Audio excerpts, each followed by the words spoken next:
Presiding Officer.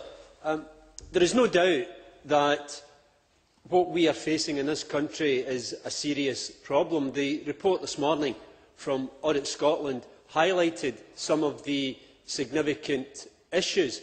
And I can well understand, and indeed I congratulate the Cabinet Secretary for Justice in the way that he has raised the temperature, if you like, in relation to this debate. We had to have a debate and we had to confront very serious problems.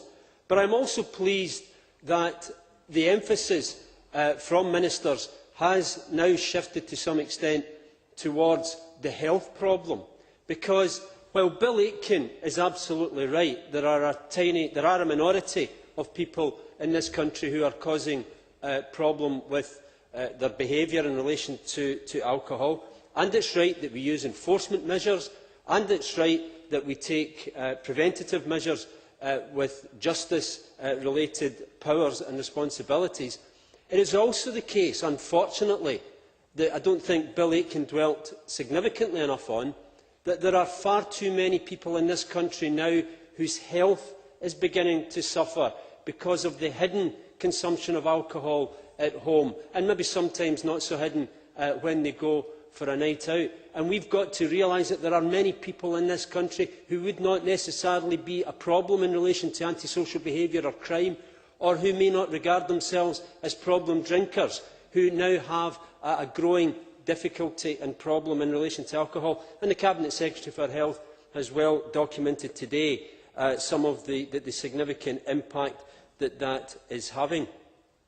And I think that while bold measures are absolutely necessary, and Robert Brown was right to point to the distinction in the language that's used between justice and health, while bold measures are right, and Kenny McCaskill has been right to raise the debate in the way that he has, I actually think that in a parliament of minorities, it is not just enough to talk about agreement and consensus.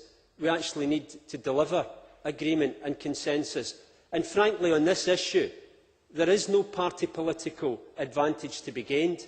There is no party political argument that should be tried to be advanced to score points over one party at the expense of another. This is something that we are in together, and as politicians, Nicola Sturgeon is right, as politicians we should take the lead on this, and sometimes there is a question of leading public opinion, but we do not do that by trying to ram ideas down the throats of other parties in this Parliament in a minority situation.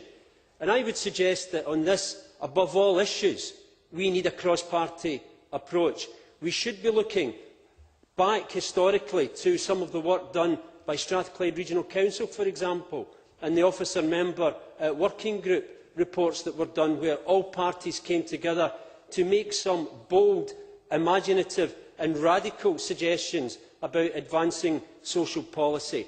And if you want to be bold, either of the Cabinet Secretaries, then the bold measure on this is to actually implement a mechanism where all parties can come together, where all parties can work on this, and where we can come up with some agreement. Because the last thing we need, and the last thing that this problem needs, is parties trying to score points, as I said, against one another, or fraying at the edges as the argument develops.